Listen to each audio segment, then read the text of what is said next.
is Matthew, and I hope that you will subscribe and push that little notification button. So, we're going to be talking about one of my hobbies today. So about, I don't know, maybe 5 years ago, 6 years ago, I decided I needed to take up a hobby. And so, one of the things that I learned a little tiny bit about, I took a class when I was a kid, was a wood carving class. And so I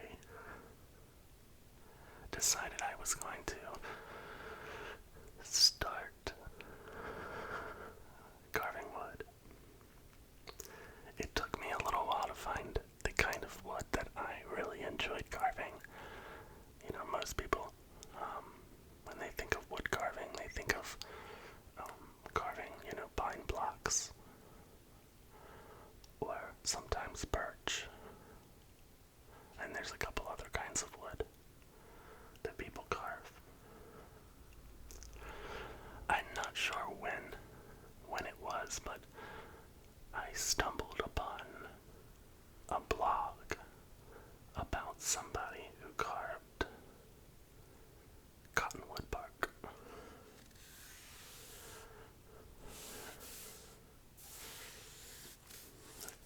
And so I went on eBay and I found some cottonwood bark that looks kind of like this.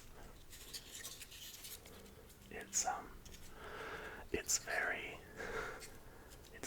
a very sensitive piece of wood. It's very soft and easy to carve, but it's also like you'll have pieces like this that kind of break off.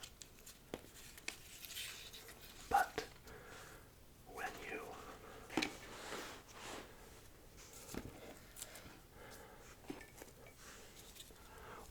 remove the top layer,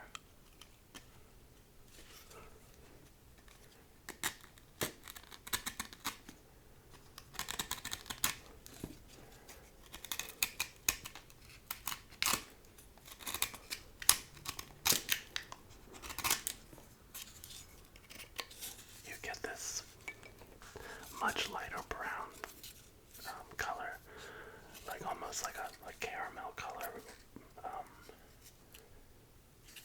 wood. And I just sort of fell in love with carving it. But before I keep going, I'm going to open my drink today, which is Spindrift, and the flavor is strawberry lemonade.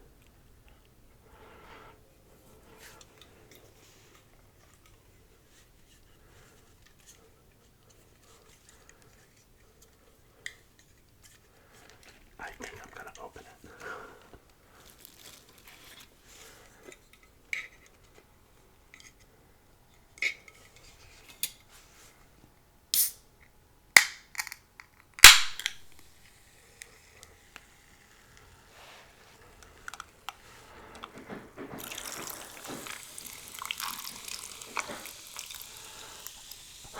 That's my ice maker in my kitchen.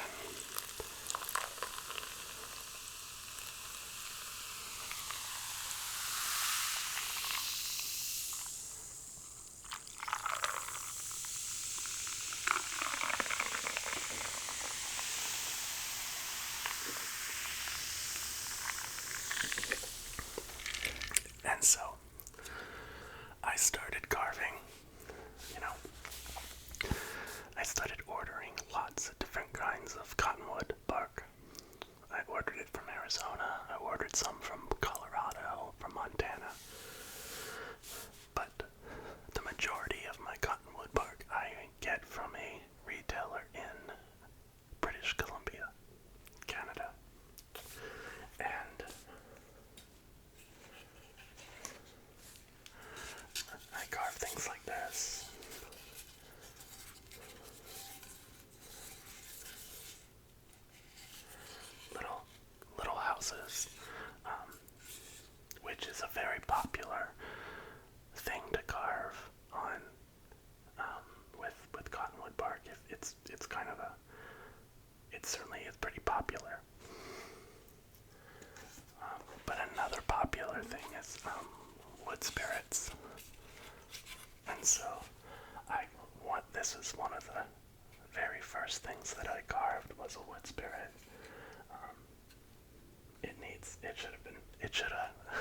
sanded better, but yeah, I fell in love with it. And then here's just another example of what can be done, where it's, because there's lots of varying sizes to cottonwood bark, and so a lot of it's fun to put like little houses on top of each other with how it works.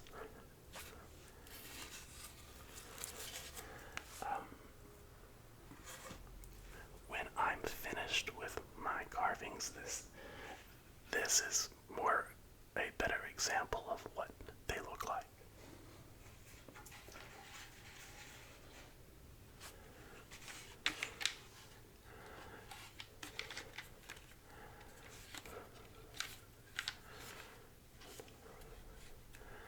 So there's like a little ladder over here on the side and a window, and then there's the door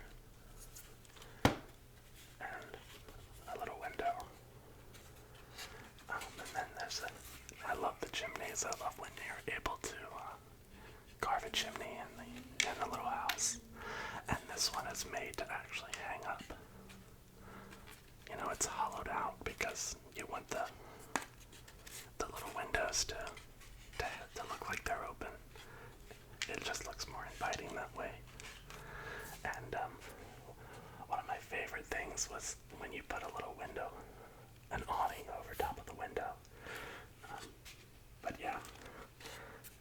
And then I use little buttons to make the doorknobs. And so, but, which is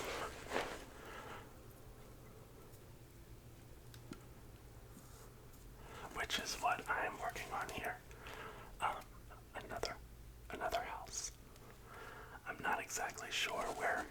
I just started this yesterday. Yesterday, this piece of wood looked looked like this, and so I in anticipation for doing this video, I started cleaning it.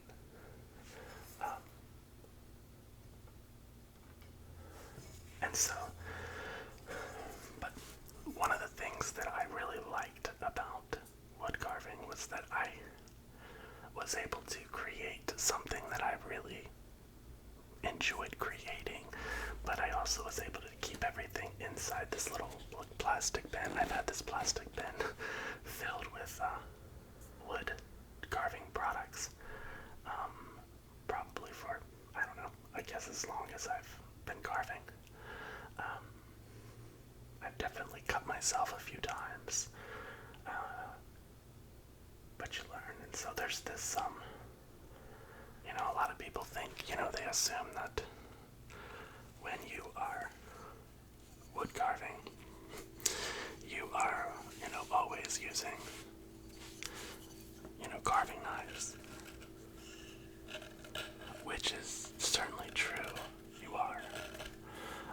But you also use a lot of chisels and gouges. I'm a big fan of flex cut wood carving tools, and you can get them on at any specialty wood store or Amazon, or I think they have their own website. But you also use a lot of sanding tools, and I've done, I do a little bit of my sanding or my detailing with, using a power, like a Dremel, and so that's certainly a thing, but I thought I would carve and show you a little bit about my process, and just so you can kind of get an idea of what I do and how I do it. First of all, when I am at a place that, where it's starting to look like a house or starting to kind of take shape, I start to, like lay out what I'm gonna do with this piece of wood and what I'm gonna make with it. And so I know that I'm going to make this like this is the roof, and I'm not sure I'm gonna put windows in this. I was thinking about yesterday that I was gonna put windows, but I might just make this a very like tiled roof. And I'm thinking about putting, a really fancy circle window in here.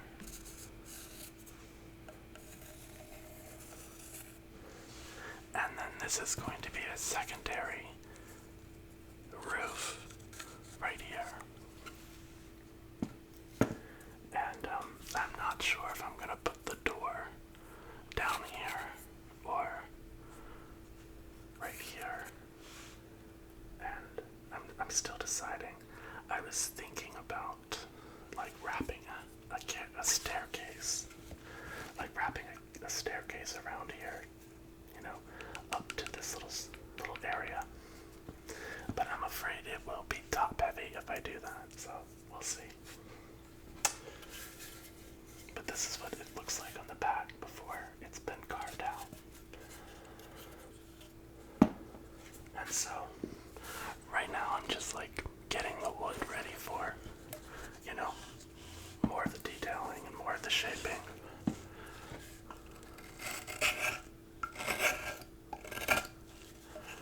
And like I said before, cottonwood bark is very sensitive. Like you definitely you don't control it. It controls you in some way, because you'll run into spots in the wood where it's really, really soft, and so you'll have to work around that, or it just needs to become a part of your carving. And so which is why one of the popular things to do is like leave some of the the bark, for there to be this like obvious wood,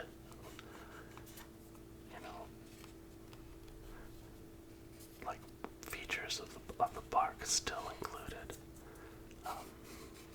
in the wood. And so,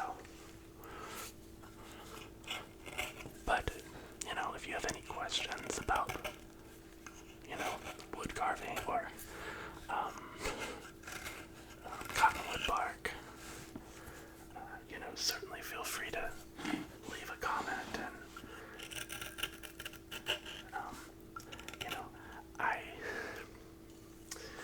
it's one of the things I'm sure it's out there if I searched it, because I haven't searched it, but I've never encountered ASMR with wood carving or whittling, and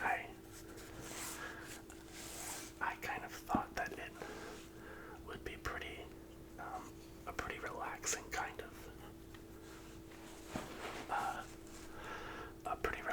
of thing, because there's lots of hand motions, and then there's lots of different sounds of scraping and sanding. Although sanding may not be very tingly, it may be more of a less inviting sound. And so, but I've also, gosh, I need to move my mic a little bit closer. Hold on.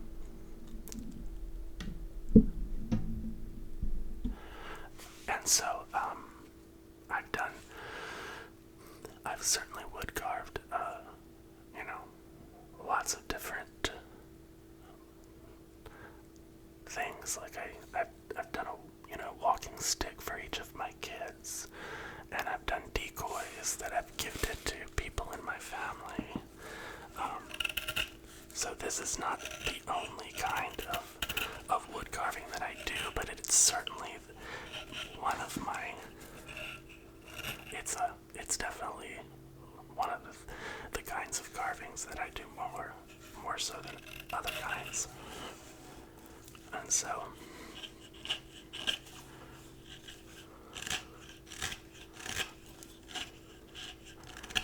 but so most of this, I love like fantasy and fantasy type books and stories, and so like The Hobbit or Lord of the Rings, when I think about the little Hobbit houses, I love creating little houses that I think might look like those, or might be a little place where a hobbit might live.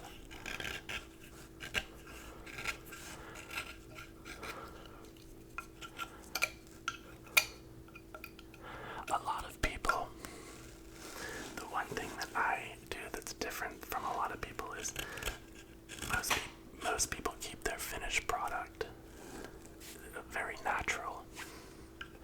And so I just think it's really fun to like add a little bit of color. I love to add a little bit of color to the finished product because it just I don't know, maybe it's because it just makes it more me. And I don't usually make them very bright. But I have like a whole collection of different waxes that I use that are specialized for wood to finish it. And then it needs to dry. I just use regular acrylic paint on the painting. I water it down a little bit so it doesn't completely cover the wood, because you want some of that wood to shine through.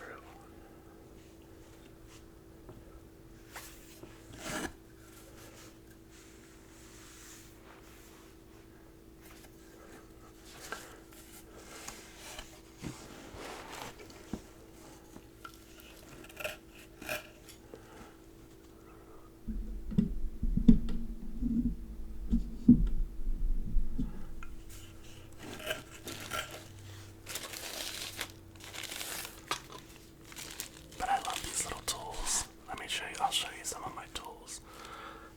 This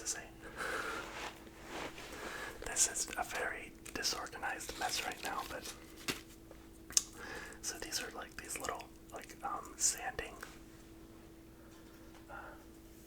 tools where you are able to sand spaces, especially in like when I make windows, like the spaces in the windows.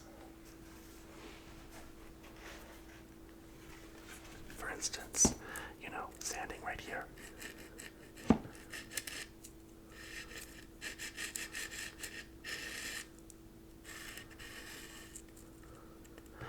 It allows me to get into those little cracks and sand those areas with a little more precision.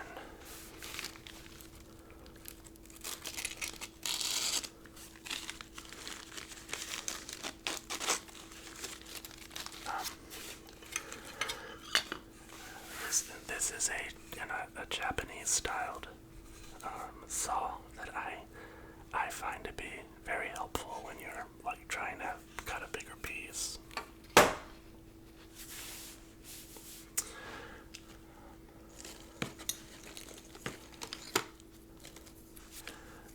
These are little like spin things that you put on the end of your Dremel to sand. I have lots of different kinds. The tools that are at the top of my box are definitely tools that I use more often than the ones that are lower. But these are like some of my favorite tools.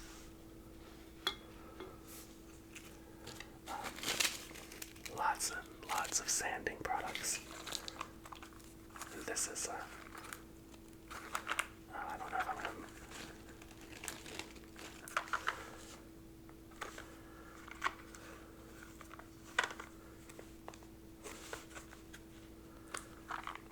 If you can see in there, there's These are little Dremel tools.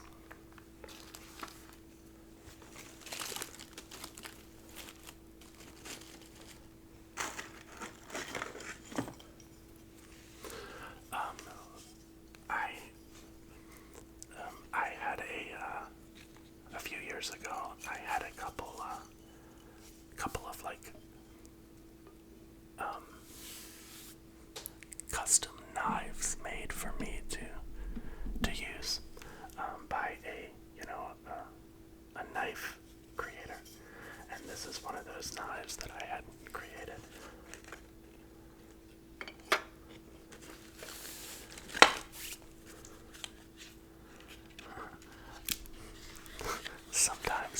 Sometimes I have traveled with my carvings, and I would put pictures of of me and my babies.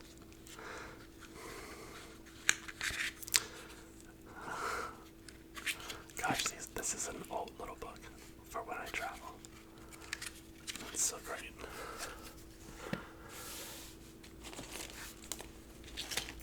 Again, lots of little gouges. I've had these tools like from the beginning, because you can find some of these like to be very, like you can get collections of tools on the internet if you're just beginning, and so you don't have to spend a lot. Now, then when you fall in love with it, then you upgrade to FlexCut, because you realize that the knife and the gouge and the what you use is definitely matters.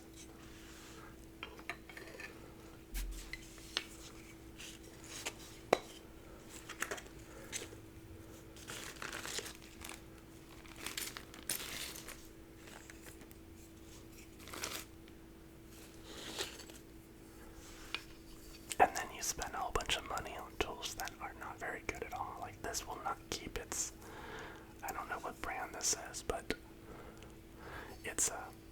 it does not keep its edge very well.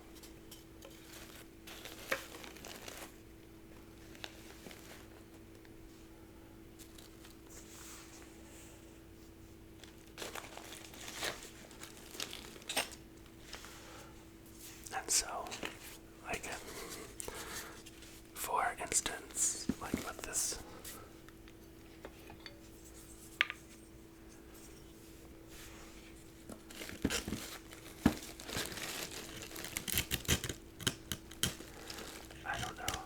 I don't want to get too rough with it, because I'm afraid it'll ruin the relaxation of it. But you have to take, for starters, you have to take all this like bark off the top, and so you want a sharp, an edge that kind of keeps its sharpness.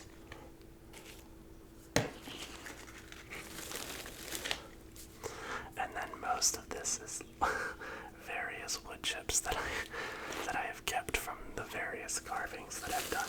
Now, eventually, I have to go through it and empty all the wood chips out, but having this bin allowed me to do this hobby like while my kids were around, or while they were doing homework and be in the same room, because I know a lot of wood carvers, they hide away in a wood shop, and I didn't want to do that. I wanted to be very present for my kids while also being able to enjoy, making something or being creative in a specific way.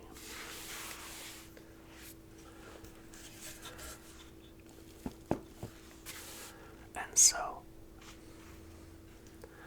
what I'm probably gonna do is put a window here, and then put another kind of window on the side.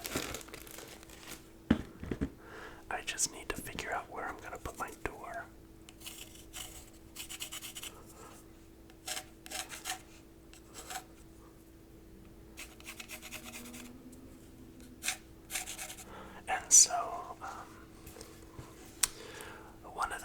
else that I'm not as good at as other carvers is, creating really beautiful curves and not having very many straight lines. I depend on straight lines probably way too often, but I'm trying to break out of that a little bit. And so I'm thinking about flattening this area and putting a door here.